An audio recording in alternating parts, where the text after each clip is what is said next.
Well, just good evening everyone and welcome to St Hilda's College. My name's Oliver Mahony and I'm proud to be Archivist at the college, and it's a great pleasure to welcome Helen. Thank you. Here tonight to give her presentation on her new book on women in the Land Army during the First World War. I first received an email from Helen, we were talking about this earlier, in 2018. That's right, yes. The college was a building site at the time, actually. These hadn't yet been built.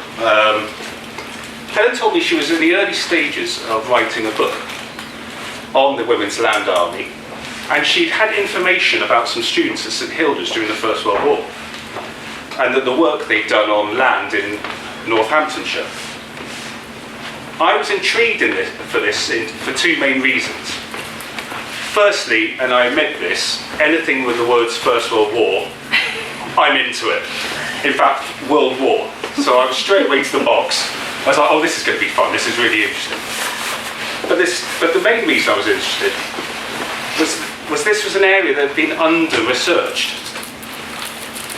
There had been very little study, in-depth study, into the input of women, including St Hilda's students, in the vital war effort work at home, particularly on farms. These testimonies and these stories needed to be heard. I was delighted to welcome Helen to the archive on a number of occasions, as she looked through reminiscences, photographs, albums, and some of those items on display tonight at the back. I was struck by her passion for finding out more about the lives of these students and the aspects of the work on the land. I, in turn, certainly developed a new appreciation for our archive resources, particularly covering this key student activity at the time. And I'm delighted that our archives proved so useful to the project, and I cannot wait to hear the talk to learn more. So it just leaves me again to thank you so much for coming tonight. And I'd like to hand over to Helen for tonight's talk. Thank you very much. Thank you. Don't go, because I'm going to present you with something, aren't I? That's long overdue now.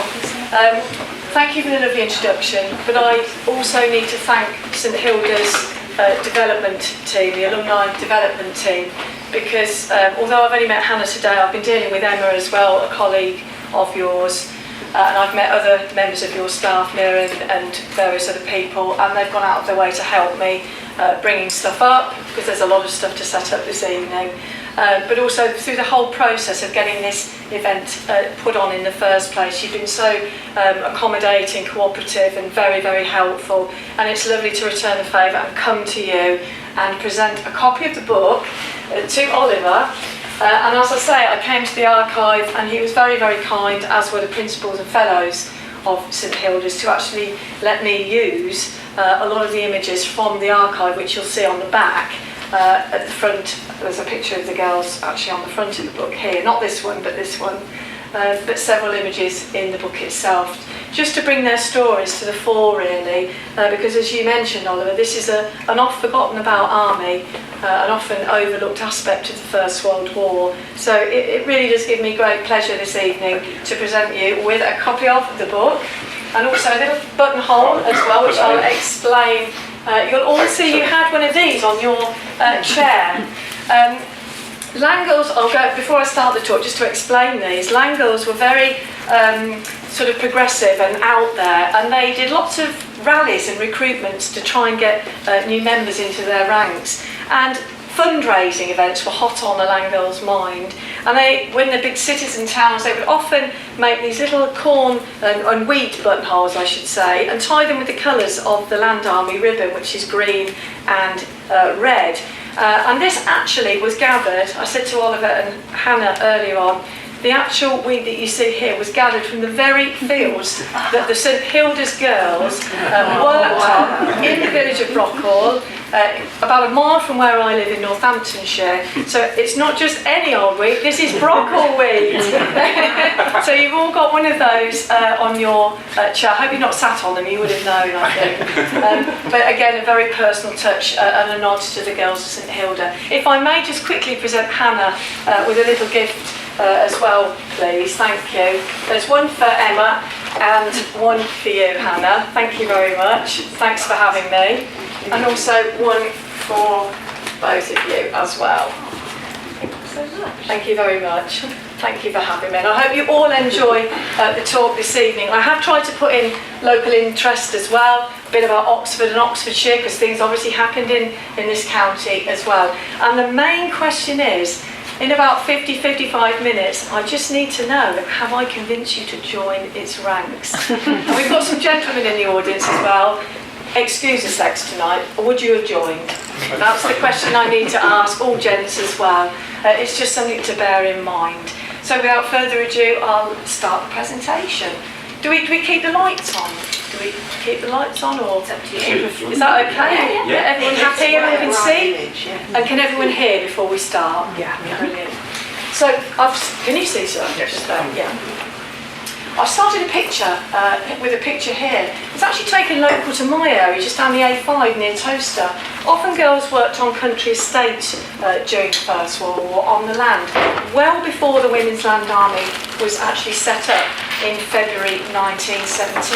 Now these girls are working, my pointer doesn't work on the screen, I've just realised that, I'm going to have to point it out. You can see that they're cutting pit crops. Now in the run-up to the First World War and subsequent outbreak, we were importing huge amounts of timber products from countries like Norway.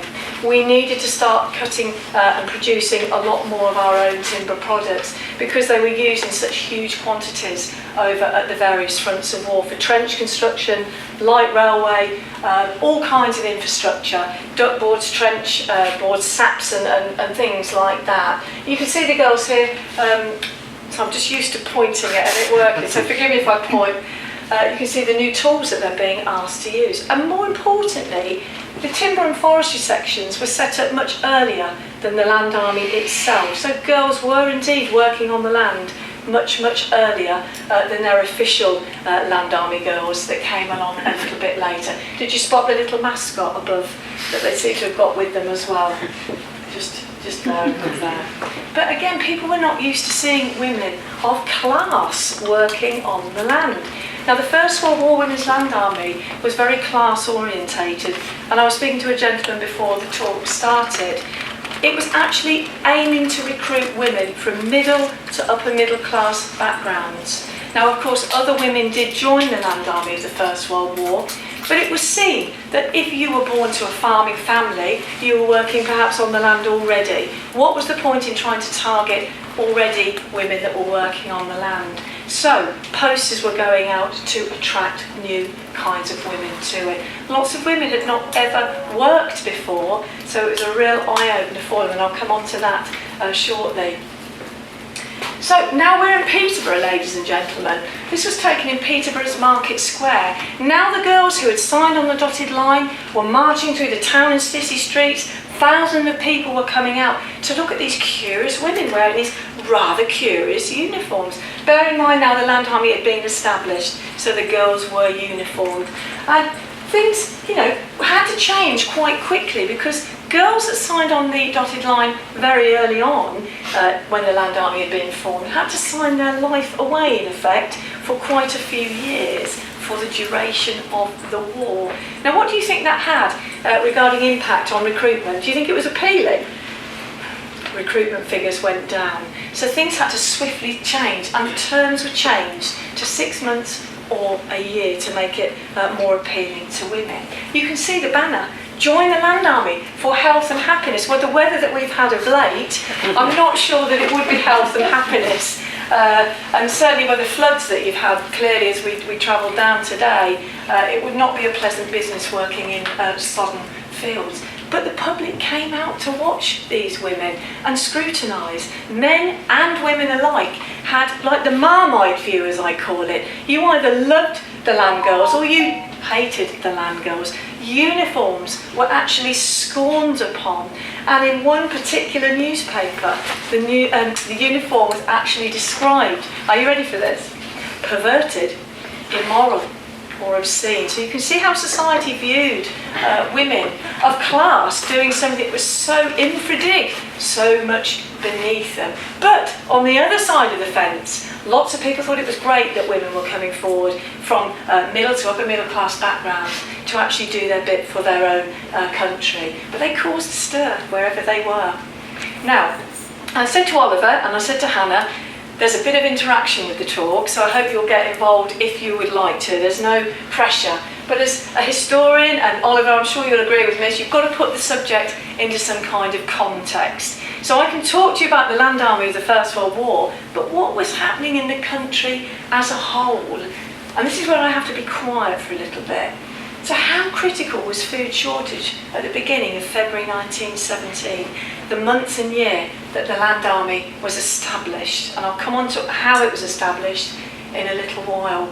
How much stock of sugar was left for Britain at one point? Estimated 4 days, 2 weeks, or 3 months? How short were we at one point? Is there rationing? In 1917 there was voluntary rationing came in. So how much was in stock for the nation? Just for the ration? Yeah. A couple of weeks of that. Anybody feeling brave? 4 days. 4 days.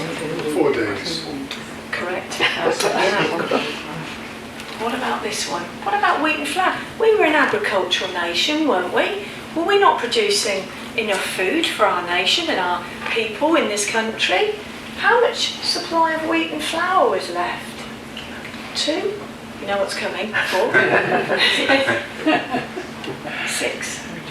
2. I think he wants us to say 2. 2 months. I'm saying nothing. I have to really keep quiet, so I don't want to give anything away at this point. Now, there's no ABC here. Now, food shortages were obviously caused by the effectiveness of the U-boat campaign. Now, I've found some figures from 1 month, the nearest month that I could find to when the Land Army was officially set up. How many British and Allied merchant ships had been sunk in that 1 month alone, carrying valuable food supplies to our shores? Are we talking 50, 100, 500? 50. Oh, I can hear all brains going. This is good. Let's go for the answer. 373. So initially in the war, warships were being targeted by the U-boats, but it was seen actually to be much more effective to target merchant ships in the end, because you're sinking actually the food supplies. And of course, if they don't get to the shore, then civilian populations start to really, really suffer. Did anyone get anywhere near that? No, just out of interest. Okay, so I'm throwing that to you, 373 sinkings, but how much does that equate to in terms of tons of food? You're not getting an ABC either for this one. I'm being really cruel. How much did it, did go to the ocean floor in those 373 sinkings? A million? Several That's million. not far off, certainly. Upwards of nearly 1 million tonnes. The talk, I should say, doesn't cheer anyone up in the first 10-15 minutes, I'm afraid. But that's the point, isn't it? To point out how bleak the situation was and why these women would have felt that conscience being pricked to come forward and serve their nation. So this is the bit. How much were we actually importing? If we weren't growing enough food, where were we getting it from, and how much was coming from countries like America and Canada? Was it about a quarter of our wheat and cereal products? Was it about half? Or was it even more than that? I think it was about half. 75 to 80% was coming from those countries, as well as artificial fertiliser. So you cut that supply off and it has devastating consequences for civilian populations. And when I do the talk to farming groups, farmers will often say to me at the end, they'll come up and say, Helen, that's probably not far off what it is today. So 100 years plus has passed by, but we're still about the same. It's quite scary, isn't it? And especially with the war in Ukraine, there were problems with getting grain through even a short while ago. I remember hearing that on the news. Last question, then you can relax a little bit. So let's skip forward to the autumn of 1917. We've had that 373 sinkings in 1 month. Now we skip forward to the autumn. Another 1,500 of these huge merchant ships have gone down to the ocean floor, but with how much more food? And of course, the lives of merchant seamen as well. Thousands of merchant seamen also lost their lives. 2.25, isn't it? It was. Yes. So, were you shocked or were you surprised? Or did you expect that in that sort of quantity? It often does come as a bit of a shock to some members of audiences I speak to. So, you can relax now, no more questions for a while, I promise.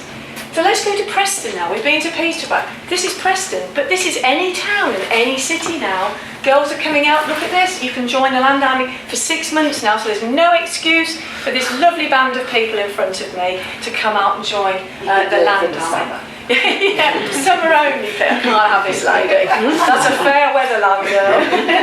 But you can see everybody came out to have a look at these girls. So why was there that need? Well, you've seen why there was that need. The U-boat campaign, we were very, very short. And as time progressed, things got ever more depressing and bleak. Are your eyes really good? Can you always read the bottom line at the opticians? Because the date on that is a really, really early document. And it actually recognises that early. If you can't see it, it's the 31st of December 1915. Very early document recognising the need for women to come and work on the land. The Minister of Agriculture, Lord Selborne, went out all over the country delivering speeches to audiences all over the place, trying to persuade men to take on these new girls. And lots of prejudice was out there from farmers. You had the farmers that would just take any labour, women, soldier labour, yes, I'll have that, any extra help I'm happy with. But you had the ingrained societal prejudice, I'm not having those society women or educated women on my land. I don't want government intervention on my farm, no thank you, any poking around.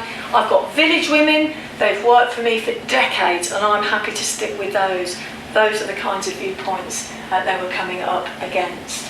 So that happened all over the country in 1916. Now here's a little link to Oxford and Oxfordshire, because the 9th Duke of Marlborough actually expressed in Parliament, I think House of Lords, he actually said, all these men are leaving the land, what are we going to do to replace them? This was 1915 he was saying this. We need to set up something where women join a land organisation and plug that gap. And he was fundamental actually in setting up the Women's National Land Service Corps, what became the Women's National Land Service Corps. So that, of course, that's a nice link to your county. Here they are, St Hilda's girls, the students. St Hilda's Hall it was referred to, wasn't it, on the documents? That's why you see St Hilda's Hall.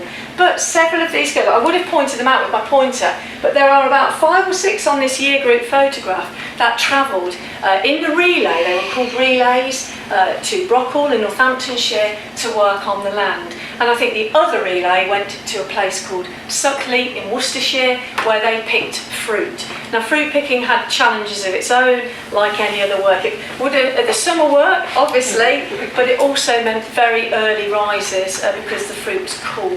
So you would be getting up at 3:30 or 4:30. Think about this choice. I've got her name now, I know who she is. But there they are, and you will see the transformation into land girls in photos in the book and ones that I put on the screen. But it makes it really special to mention those girls this evening, of course.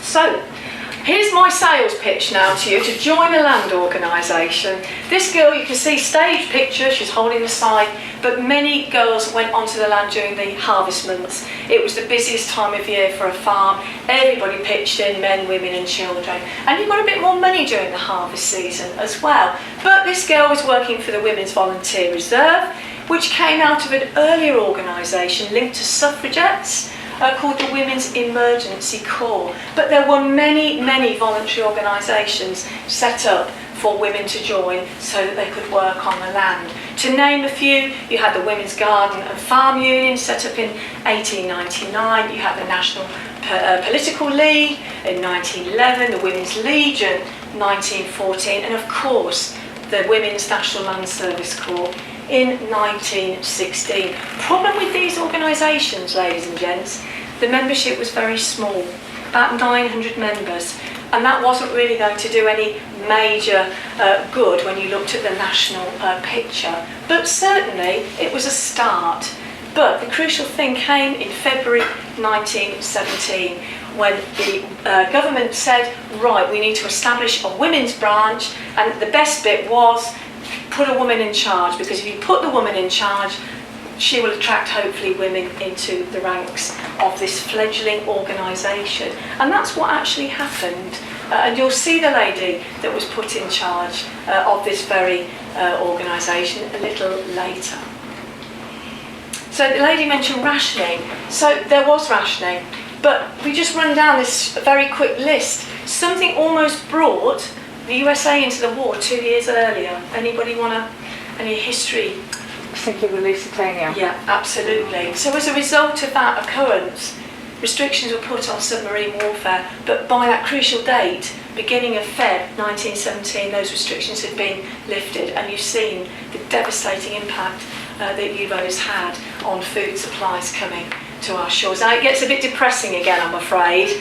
This sounds quite familiar, doesn't it now, this next few little bits here. Food became ever shorter, less available for people to get hold of. Cost of food, very relevant today, shot up, doubled, tripled, quadrupled, depending on what food it was we were talking about. Should we do it depressed a bit further now? Yearly inflation before the war, 1 to 2%, but during the war, crazy, 25 to 30%, and retail almost doubled. So these women really were stepping forward into something quite unique, that they had no real idea of what they were taking on. It was very, very brave indeed.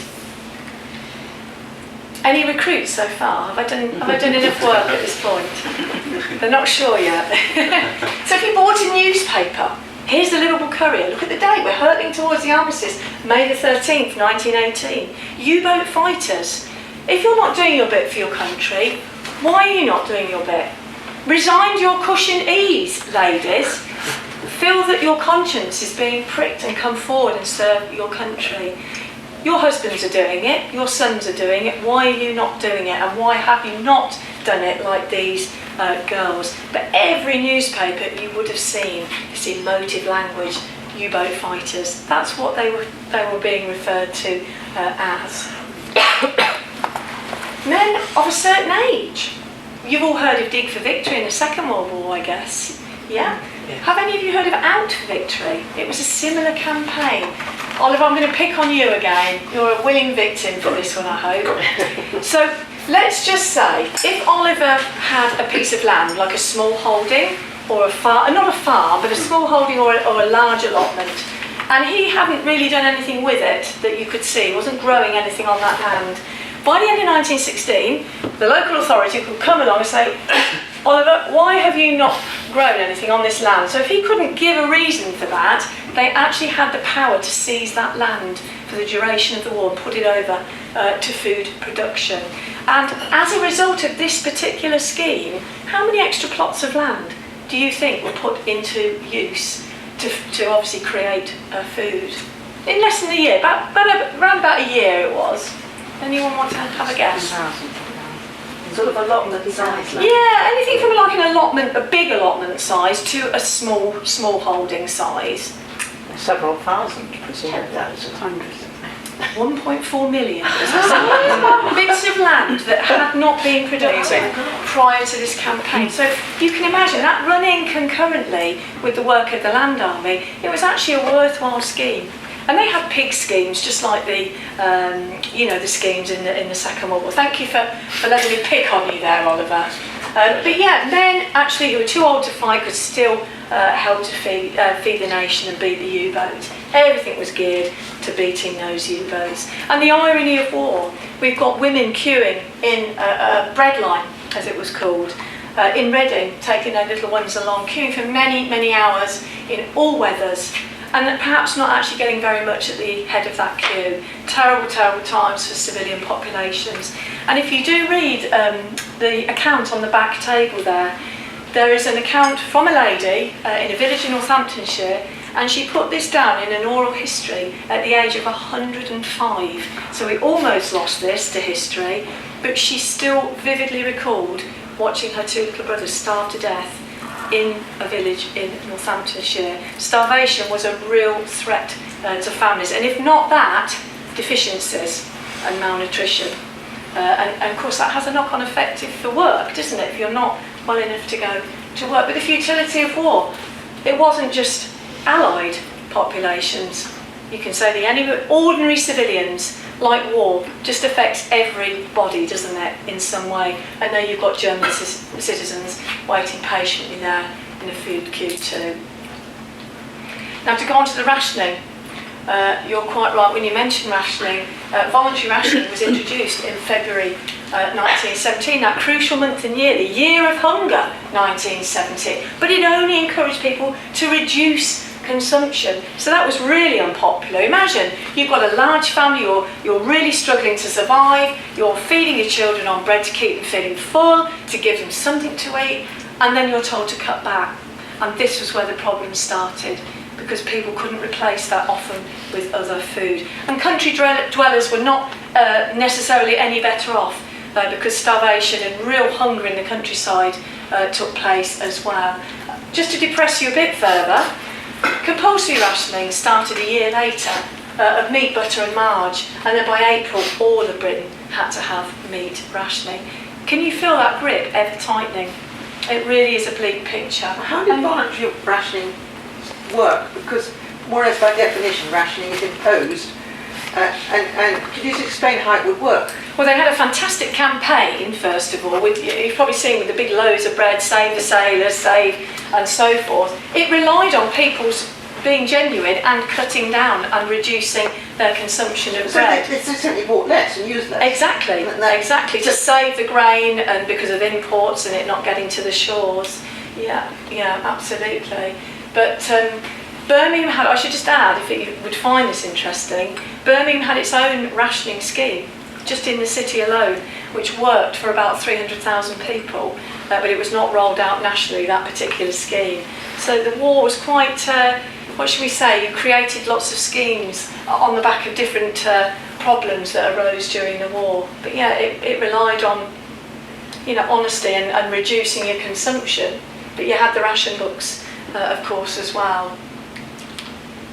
And organisations like Salvation Army, auxiliary organisations, did their best to feed populations. And here you can see the lady holding what was a penny meal. A penny meal was meant to be affordable, but of course it wasn't to a lot of people. And whether this group of children are actually after that meal between them, we will never know. But the idea was you procured food in a larger quantity, so it was more economical to cook and then therefore sell on, but the vast majority could not afford that penny meal. So there were good intentions there, but not necessarily they were able to be carried out, which was very, very sad. Right, now comes the hard sell. Can you all spy the starting wage? Is this going to tempt you to come in? These are your terms, ladies and gentlemen. Do you notice it says national service?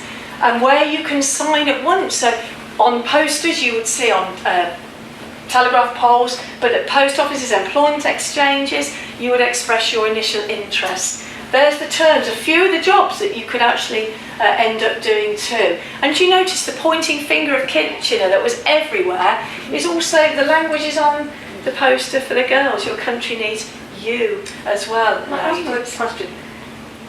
Given going girls, was there a minimum age that you had to reach to sign up? And There did you was. have to have finished in school? Yeah, and I will come on to that. That is covered, I promise. Yeah, it is. I think how rigidly it was stuck to was another matter. But there certainly were minimum ages for all of the branches that girls could join. But I think lots of girls did lie about their age as well. When it says maintenance during instruction, did you work as close to your area as you could? Did people live at home? Again, I'll cover that a little bit later. It means hostels, basically. If you were put out of work for no fault of your own, you would be given maintenance in what they called a hostel or a depot. But I do cover that, I promise. And if I don't, just give me a nudge. But I do mention that later. But have you clocked the starting wage? 18 shilling. Lots of people say good wage, good wage. But if I bring the shine off of that a little bit, about 14 shillings of that went straight to your billets. So you were left with very, very little. And this was the big gripe, because unless you were women of means, and you could just do it because of the sake of doing your national service, it was a real struggle for girls that came from the lower end of the social scale at the time, the domestic servants that left to join the Land Army, which I'll show you shortly. But that was the starting offer from your country. It's whether you decided to take it. Any takers at this point? So it was slow progress in some counties, especially in my own county as well. That was one that got a rap on the knuckles a full year before the official formation of the Land Army. And counties like Warwickshire as well. They had lots of cycling gangs that went round to farm, helping out with seasonal harvest. But the main one was prejudice, continued prejudice about certain ideas they'd heard. Oh, I'm not going to try these new women, I don't want these on my farm. Lots of farmers were brilliant and took these girls on. What have I got to lose? Let's just give them a try. They were grateful, trying to create this balance. It wasn't all bad. Some women were in receipt of separation allowances. Their husband was serving, they were getting a little bit more money, so they might have tried to move from country jobs or country rural jobs and go and work in the town for more money, for example in munitions and so forth. Also, especially in my own county, we manufactured millions of pairs of shoes and boots every day, not every day, but over the course of the war. So those needed to be filled as well. Some occupations, of course, were reserved, but many women had to fill those gaps. But I'm pleased to say that town and city women who had superior education, as it was viewed, from well-to-do classes, these are quotes from documents, did come forward. They may not have all succeeded, but they gave it a shot and they gave it their best try. And that was really the main thing that was being asked at the time. Let's have a little bit of humour. The recruiter. I'd like to introduce you to the recruiter. How could you turn this lady down? Rather fearsome looking lady. But your country needs you. The land girl was called Bunty. Bunty drew these wonderful sketches that she submitted to the Landswoman magazine, which was the sort of thing that kept them together. It was a little magazine, ideas, agricultural articles, letters page, and so forth. And it was actually part of the Women's Institute as well. They sort of co-joined a social magazine, and it was really, really sort of the forerunner of providing social entertainment as well, the WI, for land girls. But there she is, leaning over with this very long hat pin in her hair. I hope that doesn't fall out near any cattle or anything like that, to try and get more people into the Land Army. Shall we meet the girls and meet the women? The older women, younger women. Because it wasn't just younger women that joined the Land Army. You could join officially or you could join unofficially. If you didn't join officially, you could still earn your armband and your stripes and earn your hours, but you didn't wear the uniform and you didn't have the rules and regulations of the Land Army itself. But let me explain a few things. Can you see the forage at the back? The forage is the hay and feed that was produced in enormous quantities for remount depots in this country, and of course to ship over to the various fronts as well. So the girls were producing that as early as 1915, and the forage department was linked to the regular army. So girls that joined that were often referred to as privates. So you could be a private as well. And it actually came under the umbrella of the Land Army when it was formed in Feb 1970. Let's have a little look at them all. Some of these little cheeky faces. We've got the agricultural girls, the dairy girls, showing the tools of their trade and the implements that they would be using. But do you know what drew gasps from the audience and the people that had gathered to see them at the Lord Mayor's Parade in 1918? They're wearing puttees and they're wearing breeches. And it was too much for some people to take, but they'd never seen anything quite like it. And also, they are showing that they are skilled. They are wearing their proficiency badges, which they wore on their left lapel. They're wearing ties, which came out of their own wages. These would be green, and you can see the badge on my reproduction uniform. And the armbands were green with a red crown. And it showed that you'd been in at least 3 months in the Land Army. So it was a real outward sign to everybody that you were doing your bit, that you'd done your training and so forth. It's a beautiful image, isn't it, showing all these women. But women of all ages joined. even though there was a age restriction, it was flouted many times. Like the soldiers did, I should add. They did, didn't they, to get into the army. Now, I've not gone off course here by mentioning tank weeks. And as far as I'm aware, I don't think Oxford had a tank week. In a nutshell, tank weeks raise money for war bonds and war saving certificates. And 6 Mark IV tanks toured the country to raise money for this initiative, to keep the war going and put money into the coffers, lower inflation and so forth. Thousands were attracted to invest in the tank bank. So I checked up, and I don't think Oxford had one. I did a bit of digging, and you didn't seem to have a tank week, so I couldn't even get a total of how much you raised. But as part of Tank Week, on separate days during that week, people took part. And on the Saturday in Northampton, a typical Tank Week, good to say it was anywhere in the country, 100 fangirls took part. And you can see we've got our 3 leaders. This is obviously Northamptonshire, but we've got Miss Hurst Simpson, organiser, the Marchioness of Exeter, our president, Lady Knightley, the chairman. Very well-known names, perhaps further afield as well from Northamptonshire. But if you signed on the dotted line, like soldiers, it didn't mean that you would stay in your county. You had to be prepared to go anywhere potentially that you were sent. There were some sympathies to keep you local, especially if you were younger. Cycling distance, maybe. Keep the girl at home. There won't be any trouble then because she'll be with her own parents. If the girl was flighty, they moved her away, could be a bit more trouble. And then they have to have a matron in charge of them. So billets were another headache. Keep them at home if you can. But the lovely comment that I found, because Langos aren't easy to find through time, just shows what they thought about taking part in something like this. Showed real pride, didn't it? And they actually enjoyed doing this. And I think your parade, actually, your recruitment rally, was literally just, you know, where Magdalen Bridge is. It paraded all the way through the centre of Oxford, and you'd have your heads of the Oxfordshire Women's Land Army. It would just be the same, but I have seen some accounts, some reports of Oxfordshire's rally, so it did happen here as well. So are you ready to join anybody? This is my recruitment drive now, starting in earnest. Trouble is though, when women were seeing this, these look rather idealistic, don't they? Could this have an effect on you, do you think? Because the sun always shines in this country, doesn't it? And you're always dry as a land girl. And that horse, well, requisitioning is not going to take that horse, is it? It's well fed, birds singing, that plough is gliding through. You don't hear about the sacking that they needed to bind their hands because of all the lacerations. And the chilblains, they don't mention that, do they, on these? And the skin allergies and the wasp stings and all of those things.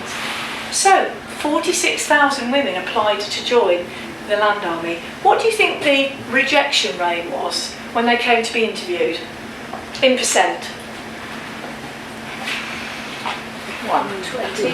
50%. 50%. Because they'd seen posters like this one. This is another very famous poster for forage and timber. But this girl is dairy. It's really misleading. She looks like she's jumped out of a nursery rhyme. This is a forage girl. And this is a brilliant image because Annie, she was 11 years old when she went into service. But she was 16 when she joined the forage corps. That was underage. So just going back to your point about age, she must have lied, I would imagine. What was the minimum age? Well, it said 20. 20 for the Land Army. And what was the maximum age? Women working in their 80s. There didn't seem any, there were rules, but there didn't seem to be a cut-off point. 20, yeah. But of course there were so many young women that were used to working on the land. I've got accounts of them working at 12, 13, 14, leading big plough horses. But that was the official line. It ranged from 18, you'll see 18 in some reports, but 20 in others as well. But for girls like Annie, she was at the very bottom of the societal ladder, really, when it came to, you know, the social standings of people, as it was then. But she viewed the Land Army perhaps as a way of escape, one life of drudgery for another, and she joined. But imagine seeing that poster on the left, and then getting through the interview, and then that was your fate. It was quite scary, but I bet she stuck at it. I will never know whether she lied about her age, but she certainly was too young to join. I'm not going to lie, it wasn't a glamorous job, ladies and gents. It really wasn't. A local picture, fairly local to you, taken in the Brackley area. You've got a man here on the reaper, the binder. Reserved occupations, of course, allowed men to stay on the farms and show girls that were coming onto farms how to do certain tasks. Now you can see these two on the end, they've got their armbands, so they've been there at least 3 months. They must have been taught that. But 247 training centres were established all over the country, training land girls, and then they were offered things after demobilisation to carry that practice further. But as the war dragged on, instead of going to a training farm, you might get 2 other girls. You see they're not wearing army bands, so I bet these girls passed on skills. Just needed to do the speeding up there during harvest season. It was just too busy. You couldn't spend time training sometimes as thoroughly as you would like. Is this convincing any of you? Is this reeling you in? Am I luring you in? But harsh reality. Some girls were young, they'd not left home before, they'd not left the security of parental, guidance and life, had no experience of working on their own. So it was quite difficult for them. You were placed miles away from home, on your own often, not necessarily in pairs, and the harsh reality could be this. You're working with really awful machinery, the horses are in a terrible state because requisitioning has taken the best ones away, and you can see it would have been tough. And this is where problems could have started, health problems. Local people may not have taken to you very well, may have sort of closed ranks. Very difficult for land girls sometimes to integrate. But on the other hand, some girls had a really fantastic time. It was hard work, but it depended where you were billeted and who you were billeted with. I think we need some light relief after that, don't we? Let's have Bunty back. Bunty is your sort of absolute dream if you love history, because she tells you exactly what it was like, imagining what the Land Army was like and what it was really like. And many women said, just forget these lovely petticoats that you wear, just get rid of those because you really won't need those in the Land Army. I think they're wonderful little sketches that just tongue-in-cheek tell you perhaps what it was really like. Now, do you remember I said about the lady who was asked to set up the recruitment, regulation and coordination of the Women's Land Army? This is her, a fascinating lady in her own right. She became a dame later on, but she was put in charge by the Board of Agriculture and Fisheries, Ministry of Agriculture, to set up the Women's Land Army. And if any WI ladies are here this evening, Lady Denman was the Assistant Director as well. There were strong links to the WI as well. So I can tell that you're all chomping at the bit, to coin a phrase now, to get into this organisation. Hopefully this will answer some questions. If you want to get in then, girls under 20 accepted in exceptional circumstances, but they slip through the net time and time again. So, let's say you've gone in, you want to get in, you were assessed for your suitability. Had you seen those posters and thought, this is going to be great? You were assessed physically. Are you up to the job? Mentally, what are your reasons for wanting to do this? So if you got through the medical, that was great, because if you had could demonstrate previous training, then you didn't need any extra training. And the society women, aristocratic women, often went to remount depots to look after horses because they were good huntswomen, they had experience of riding and were very good with horses. But if you had no experience, you were sent straight away to a training farm, and then after 4 to 6 weeks, you were trained and placed. So that's basically it if you want to get into this organisation. So your options then. How long for? Well, I've already covered that one, haven't I, at the beginning. 6 months or a year, but initially it was the whole duration of the war. 3 sections, exactly the same as the Second World War, and your wages were 18 shillings at the start. If you were in a previous land organisation, like the Women's National Land Service Corps, you could earn up to 22 shillings because they absorbed the membership into the Women's Land Army itself because they were established before. Course of instruction, 4 to 6 weeks. If you join the forage, you hit the ground running. No training given for that, such was the demand. Free uniform, standard issue uniform. However, if you joined other land organisations or the forage section, they would be different colours. You would look different. You would be called brownies because it would be a khaki, browny, red colour. There were variations, greens and so forth. And depots, that was the bit about maintenance. This actually happened, ladies and gents, and it was really unfair because you were meant to give a week's notice at least to land girls. But many farmers, when soldier labour became available, said, I don't need you anymore. And the girls were left high and dry, which was really, really terrible. So depots were established, like hostels, well-run establishments where girls could keep clean, be fed and retrained if necessary, or continue training. So a bit of security for them if they were a long way from home. And free railway travel, not just generally, but to and from wherever you were being placed. So few incentives maybe, I don't know. Now I need you to do something for me now. 3 camps really that girls fell into, that women, I say girls because I think of younger women, but it was women, older women, married women, part-time coming in. They've got families and children. It was a big step for you to take the leap to join an organisation like this. So imagine, you've never done a day's work in your life, but you're seeing the Land Army as a really tempting option. Get out of your stuffy, societal background and just experience something new. Or you could be like the girls at St Hilda's. You're in the midst of your academic prime. Are you going to risk mental stagnation and come and work on the land, even if it's just for a short period of time? Or you've got the women who are professional women, who've got well-paid jobs, good prospects. Are you going to risk leaving that all behind? And what happens at the end? What is there to return to? Will it still be there? It was a real gamble, wasn't it, for people to do? But you've got some things on offer now. Do any of these appeal? And then we've got some things here, like words like retting and scutching, which sound really horrible, like you want to start scratching.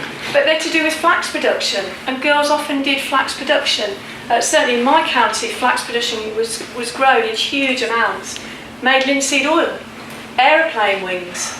It was made into linen to make the aeroplane wings, and also canvas products, which were insatiably in demand in the British Army. Anything taking your fancy? You can't choose your job though, remember, you can only choose the branch that you want to actually join. But imagine these women seeing this and thinking, gosh, this could be my escape from a bad marriage. This could be my escape from, I'm getting into trouble with the law. This might just save me, this organisation, from all different backgrounds converging into one organisation. It's exciting. What's singling? Singling is when you grow a crop, and if there is not regular spacing between each row, the weeds started to grow, they would whip those weeds out to leave single plants. So just getting rid of the weeds. And what was myrtle making? Hurdle making. Oh, hurdle making, sorry. That makes sense. You know what a hurdle is. That makes sense. But this is your uniform. This is the standard issue uniform. These two are cousins, these two.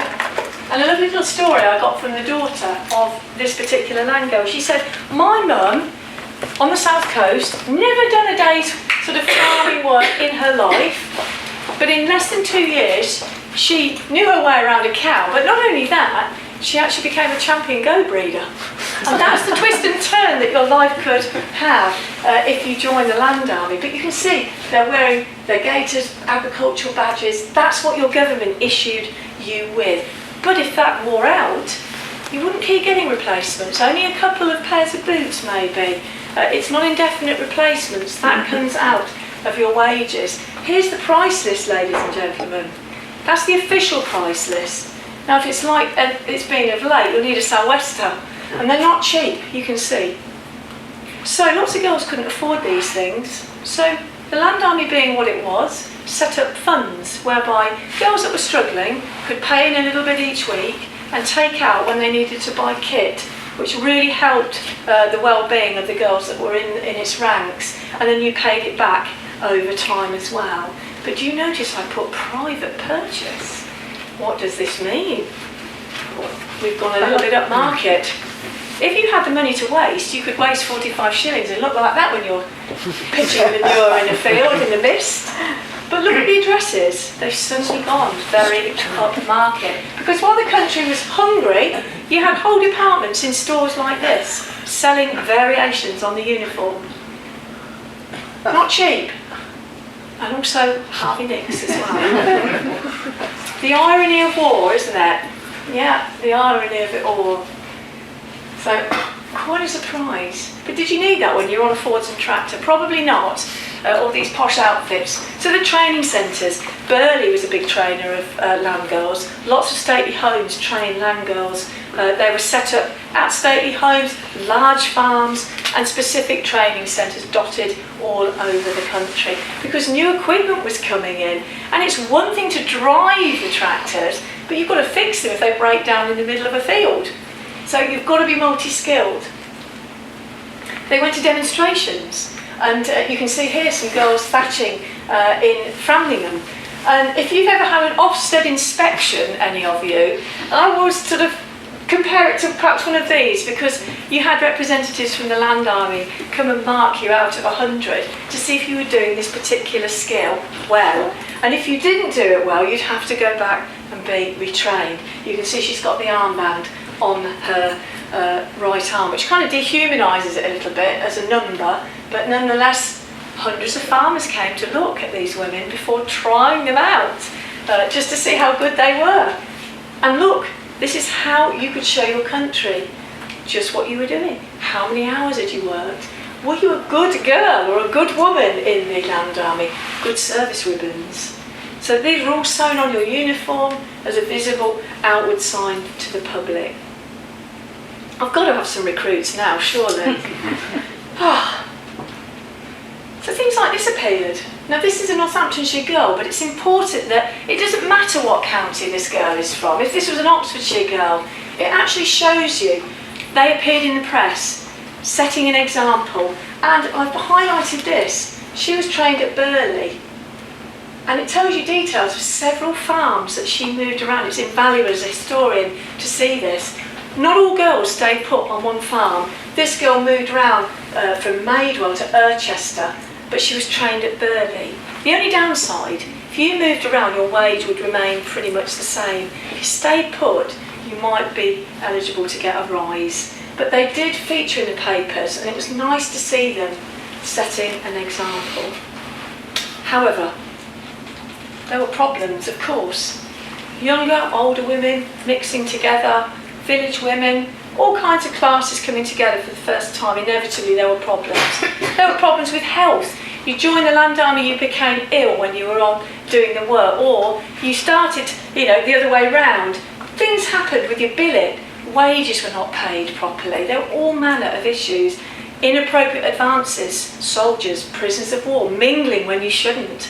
So these needed to be sort of sorted out if they weren't too serious. So travelling inspectors and welfare officers went round the country on bikes, not all round the country, but in the counties, of course, and tried to support the women and iron out these problems. But some women fell foul of the law. Shock horror, and it became more serious. And I document those actually in the book. There are some pretty good cases in there that cropped up. They weren't all good, shall we say that. Organisations like this also stepped in during the harvest months with hutted accommodation. The Land Army did not have any religious leaning, it was non-denominational, but it helped guide flighty girls, if necessary, with good moral conduct. But hutted accommodation was needed during those really busy months where you had mobile gangs helping each farm with the harvest. Very, very forward-thinking organisation. So key numbers then. Small army, when you consider officially 16 and 23,000 members. Very vague figures. That just sums up how difficult it is to put exact facts on these women. Just do not exist really in one place. But if you take into consideration, they were part of 300,000 to 400,000 women that came forward to work on the land in some way for the first time, whether part-time or full-time, official or unofficial, then that is really a much more sizable army. And you had all of these other people, other men, prisoners of war, Belgian refugees, ASC workers, the labour units, the conches of course, and also older men who were very experienced on the land and could help out the land girls with that experience. So it was a real mix. Imagine working on the land. It would have been really quite exciting, I think, with all these different people, new people working on it. Have I sold it to you yet? No, I don't think I've convinced them. Oh yeah, Hannah, I don't think I've convinced them all. Sadly though, despite the best efforts of so many women, things like this actually appeared in journals, which really kind of, the few made it bad for the many, as so happens today. And then Punch also had a good pop at the class system. This is a very good cartoon. Demonstrates it beautifully, doesn't it? The shock of society, really, that women should lower themselves, as it was seen, to do such terrible work on the land. Shocking views. And of course, Randall Schwaber was a war artist. He painted this picture. Now this probably was artistic license because huge adverts appeared in newspapers that said German prisoners, if they're on a farm, land girls should be nowhere near for obvious reasons. But he's painted them together, which would not have happened.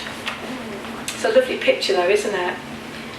So, many documents that I've read have said, there's a prevailing attitude from the day, not now of course, it seems ridiculous now, that women should not be left alone, unaided, when caring for horses. It seemed crazy, doesn't it, to us?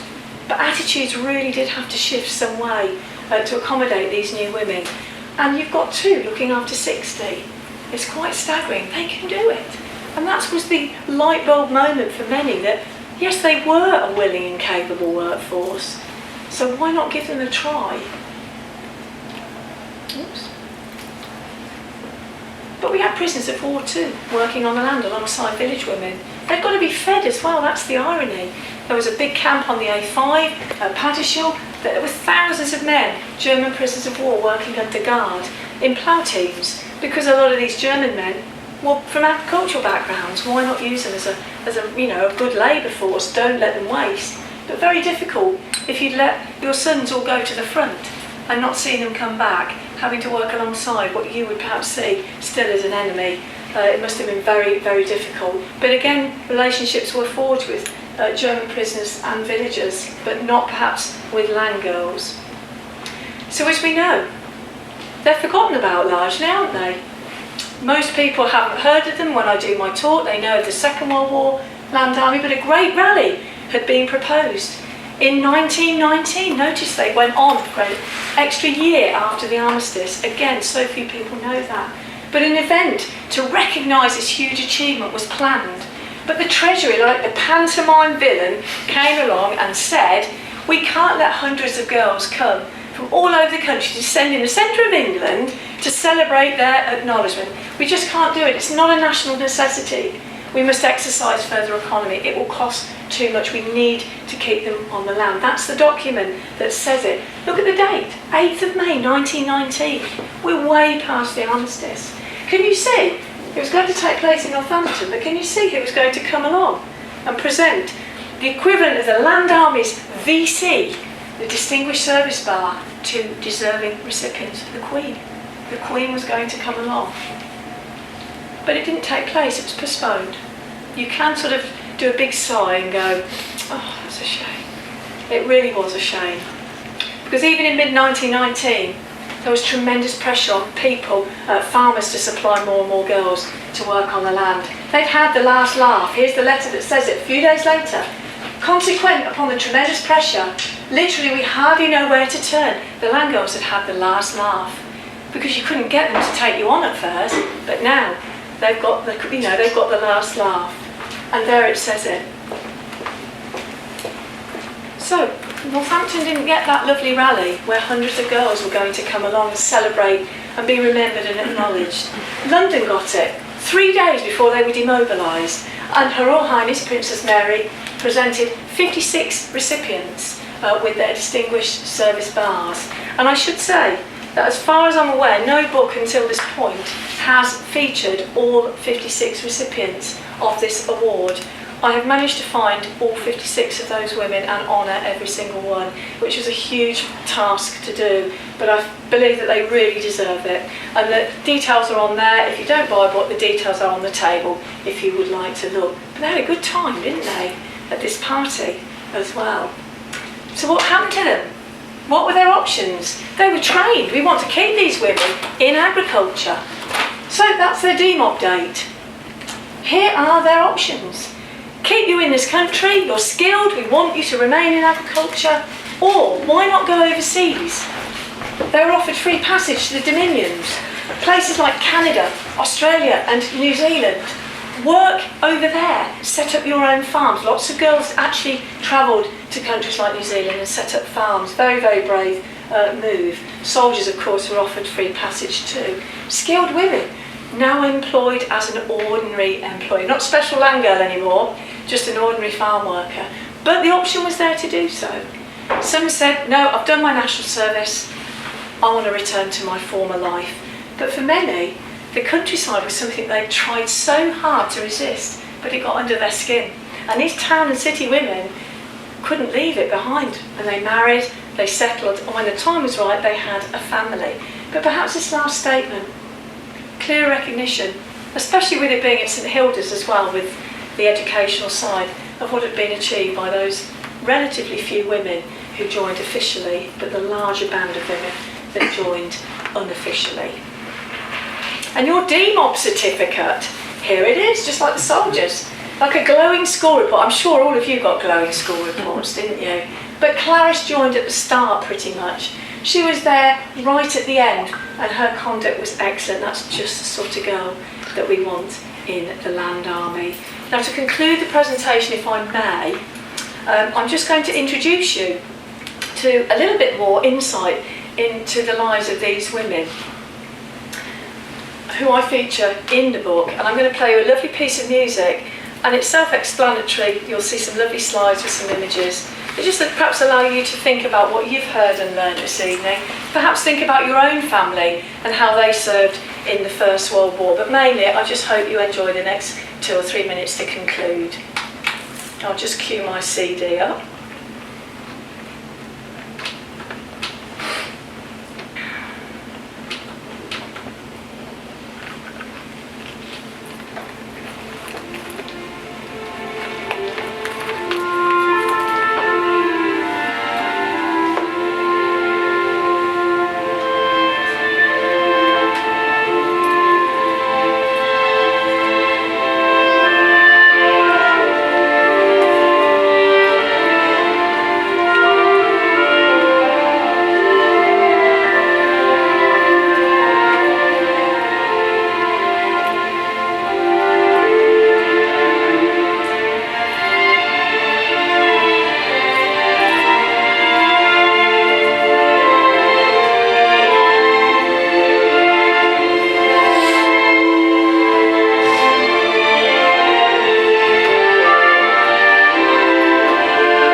you very much indeed.